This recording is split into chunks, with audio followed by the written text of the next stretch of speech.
ఒళ్ళు రావాలి, ఇంకా బాగా బేబీ హెల్దీ కావాలంటే తల్లి ఫుల్గా తినేయాలని చెప్పేసి. ప్రెగ్నెంట్ అయ్యేటప్పుడు మదర్ ఎంత వెయిట్ ఉంది, హైట్కి ఎంత వెయిట్ ఉంది అన్నది BMI అని క్యాలిక్యులేట్ చేసి దాని ప్రకారం వెయిట్ గెయిన్ అనేది చెప్తాం. డెలివరీ అయిన వెంటనే ఏం ఫుడ్ పెట్టాలి డాక్టర్ గారు? ఎందుకంటే చాలామంది డైట్ రిస్ట్రిక్షన్ ఏమీ లేదు, అన్ని ఫుడ్స్ తీసుకోవచ్చు. కానీ మనము అలాగే నడుము గట్టిపడాలని చెప్పి బాలింతరాలకి ఆ ఫుడ్ మీరు చెప్పే ఫుడ్ అంతా కూడా calcium rich, so that back pain అవన్నీ కూడా తగ్గేదానికి ఛాన్సెస్ ఎక్కువ.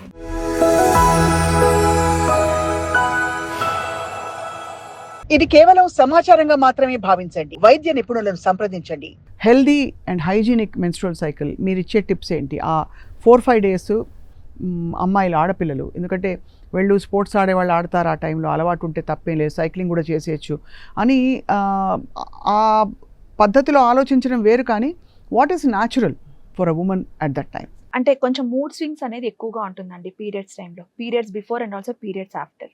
ఓకే, పీరియడ్స్ టైంలో సో మూడ్ స్వింగ్స్ కోసము లేకుండా ఉండేటట్టు అంటే ఏదర్ యోగా కానీ మెడిటేషన్ కానీ అవన్నీ చేసుకోవాలి.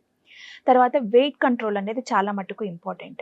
అంటే యూజువల్గానే మీకు తెలుసు ఫిమేల్స్ ఆడవాళ్ళందరికీ కూడా ఈ లోయర్ అబ్డామినల్ ఫ్యాట్ అనేది ఎక్కువగా ఉంటుంది. సో అలా ఉండడం వల్ల థైస్ అవన్నీ కూడా రాసుకొని కొంచెం ఒరుసుకుపోవడం వల్ల ఆ ప్రైవేట్ పార్ట్స్ ఏరియా అంతా కూడా కొంచెము వెట్ అయ్యి ఇన్ఫెక్షన్ ఛాన్సెస్ ఎక్కువ ఉంటుంది పీరియడ్స్ టైంలో.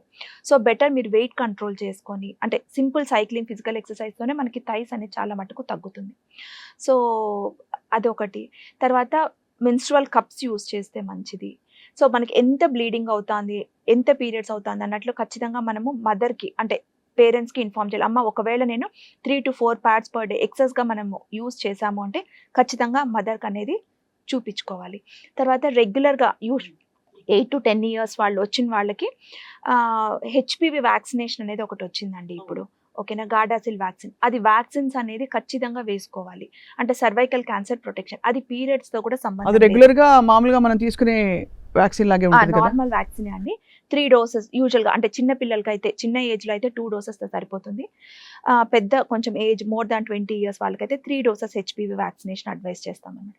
సో వ్యాక్సిన్ అనేది ఖచ్చితంగా వేసుకోవాలి. ఎందుకు అంటే సర్వైకల్ క్యాన్సర్ ప్రొటెక్షన్ కి వెరీ మచ్ ఇంపార్టెంట్ అనమాట. సో ఇంకా అవి గుడ్ డైట్ హ్యాబిట్స్ అంటే నార్మల్గా జంక్ ఫుడ్ అవన్నీ తగ్గించి హెల్దీ ఫుడ్ తీసుకుంటే మంచిది.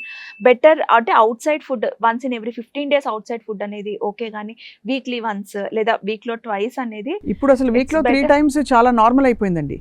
3 సార్లే తిన్నాము, పైగా 6 సార్లు వంట చేసుకున్నాము, 2 పూటలు ఉంటుంది కదా అని చెప్పుకునే వాళ్ళు చాలా మంది ఉన్నారు. అవుట్ సైడ్ ఫుడ్ అనేది కంట్రోల్ చేస్తే చాలా మటుకు వెయిట్ కంట్రోల్ అనేది వస్తుంది. అందులో ఈ మధ్య చాలా హైజీన్ పాయింట్ ఆఫ్ వ్యూ నుంచి బోల్డ్ అని రేట్స్ జరిగాయండి, మీరు చూసే ఉంటారు. చాలా అంటే స్టార్ రేటింగ్స్ ఉండే రెస్టారెంట్స్లో కూడా హైజీన్ స్టాండర్డ్స్ దారుణంగా ఉన్నాయని చెప్పి అంటే బయటపడి వాళ్ళ మీద యాక్షన్ తీసుకుంటుంది ఫుడ్ సేఫ్టీ డిపార్ట్మెంట్. వాటన్నిటితో పాటు అఫ్ కోర్స్ వీటిలో ఉండే కల్తీలు, యాడిటివ్స్, ప్రిజర్వేటివ్స్, హార్మోనల్ ఇష్యూ అంటే హెల్త్ కోసం ఆవులకి గేదెలకు కూడా హార్మోన్స్ ఎక్కించి పాలు వస్తుంది. అదే చెప్తున్నా, ఆర్టిఫిషియల్ ఫుడ్స్ అనేది నాన్ వెజిటేరియన్ లో మరి అవన్నీ కూడా కట్టడం. నాన్ వెజిటేరియన్ మొత్తం స్టాప్ చేయండి అని చెప్పను, కానీ అంటే ఏదైనా కూడా మితంగా తీసుకోవాలి అన్నట్లు అనమాట. ఫిష్ అవన్నీ కూడా ప్రోటీన్ రిచ్, సో ఆ ఫిష్ తీసుకోవచ్చు. మటన్ అవన్నీ కొంచెం తగ్గించి. ఇప్పుడు ఈ గోంద్ లడ్డూలు చేస్తారు తెలుసు కదండి మీకు? గోందు తోటి లడ్డూలు చేస్తారు, అంటే బాగా అందులో గసగసాలు ఇంకేవేవో అవి మంచిదండి, అంటే ఐరన్ రిచ్ కాబట్టి తీసుకుంటే చాలా. ఇవన్నీ ఆ టైంలో ఆడపిల్ల అదే అండి హిమోగ్లోబిన్ ఇంప్రూవ్ చేసే దాని బేసిక్ ఏంటి అంటే ఆ టైంలో మనకి బ్లీడింగ్ ఎక్కువ అయ్యి పోతుంది, బ్లడ్ తగ్గుతుంది కాబట్టి బ్లడ్ ఇంప్రూవ్మెంట్ కోసం ఇవన్నీ పెట్టడము. అంటే మనం ఇట్లా చెప్పాము అంటే ఖచ్చితంగా అవి తింటారు అన్నట్టు లెక్క కదా మనకి. సో అలా పెద్దవాళ్ళు మనకి చెప్పుకొని వచ్చిందే కానీ ఖచ్చితంగా ఇవి తినాలి అంటే ఐరన్ సప్లిమెంటేషన్ మనం లయన్ డేట్స్ తీసుకున్నా కూడా సరిపోతుంది. చాలా బాగా చెప్పారు డాక్టర్ క్రాంతి శిల్ప.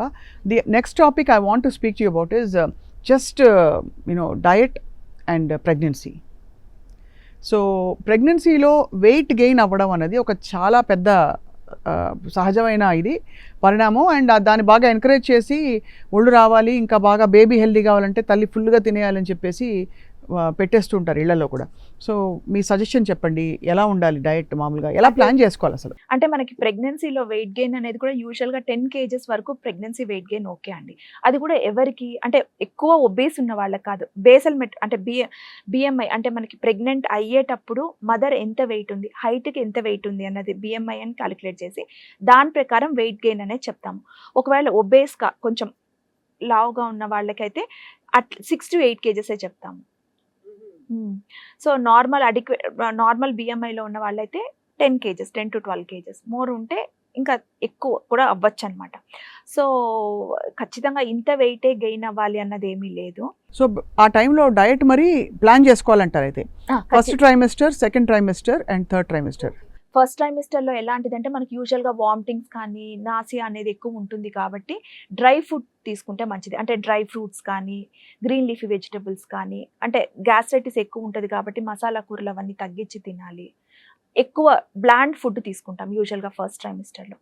యూజువల్గా ప్రెగ్నెన్సీ డైట్ అనేది ఎలా ఉంటుంది అంటే మార్నింగ్ 7 o'clock లేసినప్పుడు మంచిగా ఒక గ్లాస్ పాలు కానీ అలా తీసుకోవాలి. సో 9 o'clock అప్పటికి, అంటే చాలామంది ప్రెగ్నెంట్ వాళ్ళు చాలామంది వస్తారు మా ఓపీడీకి చెప్పేవాళ్ళు, మేడం తినలేయడం లేదు, 9:30కి లేస్తున్నారు, 10కి లేస్తున్నారు, 10కి లేసి ఒకేసారి లంచ్ తింటున్నారు. ఇంకా అట్లాంటి వాళ్ళకి గ్యాస్ట్రైటిస్ అనేది ఎక్కువగా వస్తుంది కదండి. సో అట్లా కాకుండా ప్రెగ్నెంట్ అయినా కూడా కొన్ని టాబ్లెట్స్ అనేది ఉంటుంది, మార్నింగ్ టైంలో వేసుకోవాల్సిన టాబ్లెట్స్. సో ఖచ్చితంగా ప్రెగ్నెంట్ ఇండివిజువల్స్ కూడా, అంటే ప్రెగ్నెంట్ అమ్మాయిలు కూడా తొందరగా లేసి ఒక గ్లాస్ పాలు అనేది తీసుకోవాలి. ఒకవేళ థైరాయిడ్ ప్రాబ్లం కానీ ఏమైనా ఉంటే థైరాయిడ్ టాబ్లెట్ అనేది ఎర్లీ మార్నింగే ఫాస్టింగ్లో వేసుకోవాలి. తర్వాత 9 o'clockకి ఒక 3 ఇడ్లీ కానీ 4 ఇడ్లీ కానీ 2 దోశ కానీ తీసుకోవాలి. 11 o'clock 12 o'clockకి మంచిగా ఒక, అంటే జ్యూసెస్ అడ్వైస్ చేయమన్నమాట యూజువల్గా, ఎందుకు అంటే షుగర్ కంటెంట్ ఎక్కువ ఉంటుంది కాబట్టి. సో ఒక 3-4 యాపిల్స్ కూడా జ్యూస్ రూపంలో వచ్చేస్తుంది. సో అట్లా కాకుండా any fruit at 10 o'clock or 11 o'clock. Then 1 o'clockకి plenty of vegetables, fruits, plenty of vegetables and రోటీ కానీ మినిమం రైస్ అట్లా తీసుకోవాలి. ఈవినింగ్ 5కి ప్రోటీన్స్ ఎక్కువ తీసుకోవాలన్నమాట, పల్సెస్ అట్లా ఎక్కువగా ఉండేది తీసుకోవాలి. నైట్ మళ్ళీ 9కి పడుకునే ముందు ఇంకోసారి మంచిగా ఫుడ్ తిని ఒక గ్లాస్ పాలు తాగి పడుకోవాలి. ప్రెగ్నెన్సీ టైంలో యూజువల్గా ఒక 10 hours sleep in the night and afternoon 2 hours sleep in the afternoon. It is very important. So ఇదంతా కూడా సెకండ్ ట్రైమిస్టర్లో యూజువల్గా చేస్తాం. అంటే గ్యాస్ట్రైటిస్ వచ్చేటి కాకుండా డయాఫ్రమ్ బాగా పైకి ప్రెస్ అవుతుంది కాబట్టి అంటే మోర్ ఫ్రీక్వెంట్గా స్మాల్ మీల్స్, ఫ్రీక్వెంట్ మీల్స్ తీసుకోవాల్సి వస్తుంది అన్నమాట ప్రెగ్నెన్సీ టైంలో. అంటే ఫస్ట్ ట్రైమిస్టర్లో మనకి ఇంకా పొట్ట అనేది బయటకు రాదు కాబట్టి ఆ టైంలో గ్యాస్ట్రైట్ మసాలా కూరలు కాకుండా తగ్గించి తినాలి. సెకండ్ అండ్ థర్డ్ ట్రైమిస్టర్లో more frequent meals, small meals, frequent meals తీసుకుంటే మంచిది.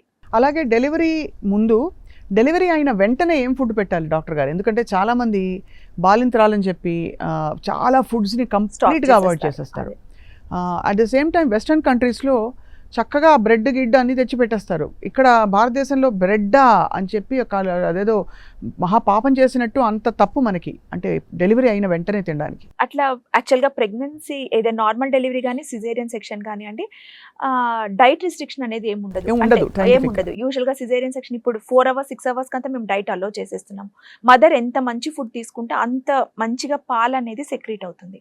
సో డైట్ రిస్ట్రిక్షన్ ఏమీ లేదు, అన్ని ఫుడ్స్ తీసుకోవచ్చు. కానీ మనము ఒకవేళ ఆపరేషన్ చేయాల్సి వస్తే ఒక 12 hours పాటు ఏం తినకుండా అట్లా ఉంటారు కాబట్టి గ్యాస్ట్రైటిస్ ఎక్కువ వచ్చేదానికి ఛాన్సెస్ ఉంటుంది. కాబట్టి ఫస్ట్ ఒక 1 day మాత్రము మసాలా కూరలు తగ్గించి పెట్టాలి. మళ్ళీ అన్ని చికెన్, మటన్, వెజిటబుల్స్ అన్ని A to Z తినచ్చు, డ్రై ఫ్రూట్స్ కానీ అన్ని తినచ్చు. కానీ అలా అనేసి ఎక్కువ తిన్నామంటే కూడా మళ్ళీ వెయిట్ గెయిన్ ఎక్కువ అవుతాం కాబట్టి ప్రోటీన్స్ ఎక్కువ ఉన్న ఫుడ్ తీసుకుంటే మంచిది అన్నట్లు. సో మరి ఆబ్వియస్లీ వెల్లుల్లిపాయలు ఎక్కువ తినాలని, వెల్లుల్లిపాయలని నేతిలో వేయించి ఆ నెయ్యి, వెల్లుల్లిపాయలు అన్నంలో కలిపి కొంచెం చిటికెడు ఉప్పేసి జీలకర్ర వేసి పాలు వస్తుంది అని చెప్పి చాలా మంది పెడతారు. పాలు వస్తుంది అని యూజువల్గా అదైతే మేము అడ్వైస్ చేయమండి. అంటే గార్లిక్ పర్ల్స్ అనేది వాటితో మనకి పాలు వస్తుంది అని చెప్తాం, కానీ కారం అవన్నీ వేస్తే ఎక్కువ గ్యాస్. కారం మిరియాలు వేస్తారు ఎక్కువ, మిరియాల కారం అయితే ఇంకా పడుతుందని చెప్పి ధనియాల పొడి కూడా మిరియాలు వేసి కొడతారు. అంటే ఇవన్నీ సైంటిఫిక్ బేసిస్ లేదంటారు. సైంటిఫిక్ బేసిస్ లేదని చెప్పాను, కానీ గార్లిక్ పల్స్ అంటే ఆ కారం కానీ అవి తగ్గించాలి అని చెప్తున్నా. గార్లిక్ తీసుకోవచ్చు, ఎక్కువ కారం అది తీసుకోకుండా ఉంటే. అలాగే నడుము గట్టిపడాలని చెప్పి బాలింతరాలకి ఆవిరి కుడుము పెడతారు. మామూలుగా మినప్పప్పు నానేసి దాన్ని రొట్టెలాగా ఆవిరి కుడులాగా చేసి ఆవిరికి ఉడికించి పెడతారు. అలాగే మినపసునుండలు తెలుసు కదా మీకు, మినపప్పు వేయించి బాగా నెయ్యి పోసి కడతారు. ఈజ్ ఇట్ అడ్వైజబుల్ అండి? అది కాల్షియం రిచ్ అండి. ఆ ఫుడ్ మీరు చెప్పే ఫుడ్ అంతా కూడా calcium rich, so that back pain అవన్నీ కూడా తగ్గేదానికి ఛాన్సెస్ ఎక్కువ ఉంటుంది. So there is a science వీటన్నిటిలో కూడా. అన్నిట్లో మనకి సైంటిఫిక్ గా అంటే మన ఏం సిస్టర్స్ చెప్పిన వాటి అన్నిట్లో కూడా సైన్స్ ఉంది, కానీ ఇంటర్ప్రిటేషన్ వేరే రకంగా వస్తుంది, వేరే రకంగా ఉంటుంది. రెండోది ఏదైనా అతి మంచిది కాదంటారు, అతిగా తీసుకోకూడదు. ఇవన్నీ కాకుండా నార్మల్ ఎక్సర్సైజ్ రెజ్యూమ్ చేయడానికి ఎన్ని రోజులు అంటే ఇంకా ఒక ఆల్మోస్ట్ కొంతమందికి 2 weeks దాకా బ్లీడింగ్ అవుతూ ఉంటుంది పోస్ట్ నార్మల్ డెలివరీస్ అయిన తర్వాత. మరి వాళ్ళు ఎక్సర్సైజ్ రెజ్యూమ్ చేయొచ్చా మెల్లిగా? వాకింగ్, సైక్లింగ్ ఇలాంటివన్నీ కూడా ఓకే. నార్మల్ డెలివరీ వాళ్ళైతే మాత్రం వాకింగ్ అవన్నీ కూడా స్టార్ట్ చేసుకోవచ్చు అండి ఇమీడియట్లీ ఆఫ్టర్ డెలివరీ, అంటే వితిన్ 2 weeks అట్లా స్టార్ట్ చేయొచ్చు. సిజేరియన్ సెక్షన్ వాళ్ళు మాత్రం ఆఫ్టర్ 6 weeks తర్వాత నార్మల్ ఎక్సర్సైజెస్ అవన్నీ కూడా చేసుకుంటే మంచిది. సో ఎందుకు చేశారు? కొన్ని కండిషన్స్ ఉంటాయి, అనీమిక్ ఉండి, సివియర్ అనీమియా ఉండి, లేదా అబ్స్ట్రక్టెడ్ లేబర్లో ఉండి, అట్లా కేసెస్లో ఏమవుతుంది అంటే ఏమైనా వూండ్ హీలింగ్ అనేది కొంచెం ప్రాబ్లం అవ్వచ్చు. కాబట్టి సో ఆఫ్టర్ 6 weeks తర్వాత నార్మల్ ఫిజికల్ ఎక్సర్సైజ్ అనేది చేసుకోవచ్చు. ఒక 6 months పాటు అయితే మాత్రం బరువులు ఎత్తకుండా ఉంటే మంచిది. బాలింతరాలకి ఇమ్యూనిటీ లెవెల్స్ బాగా కాంప్రమైజ్డ్గా ఉంటాయి కాబట్టి తలకి గుడ్డ కట్టడం, చెవుల్లో దూది పెట్టడం వంటి, బయటికి వెళ్ళకపోవడం ఒక టైం తర్వాత, ఇవన్నీ మామూలుగా చాలామంది పాటిస్తారు. వీటికి కూడా ఏమైనా సైంటిఫిక్ డిస్పోజిషన్ ఉందా అండి? అన్న అట్లా దానికైతే ఏం లేదండి. ఇమ్యూనిటీ అప్పుడు ఏమైనా లోగా ఉందని కానీ ఆఫ్టర్ అంటే మనకి ప్రెగ్నెన్సీ కానీ డెలివరీ టైంలో ఏమవుతుంది అంటే బ్లీడింగ్ ఎక్కువ అవ్వడం వలన అనీమిక్ స్టేట్, అనీమియా అనేసి ఇమ్యూనో కాంప్రమైజ్డ్ స్టేట్ అనమాట, అంటే ఇమ్యూనిటీ తక్కువ ఉంటుంది. సో దానికోసం అని ఇట్లా ఇవన్నీ కట్టనవసరం లేదు, కానీ ప్రాపర్ డైట్ తీసుకుంటే సరిపోతుంది. Right. Doctor Kranthishilpa, you have simplified చాలా, అంటే చాలా పెద్ద ఈవెంట్స్ జీవితంలో అని భావించే 2 విషయాల గురించి మాట్లాడాయి వాళ్ళు. మెనార్కీ ఒకటి, రెండోది బిడ్డని కనడం. ఒక స్త్రీకి బహుశా ఇవి చాలా అంటే హెల్త్ పాయింట్ ఆఫ్ వ్యూ నుంచి చాలా కీలకమైన ఘట్టాలు కాబట్టి వీటిలో పాటించవలసిన జాగ్రత్తలు చెప్పి చాలామందిని మీరు ఎన్లైటన్ చేశారు ఇవాళ. Thank you so much for your time ma'am.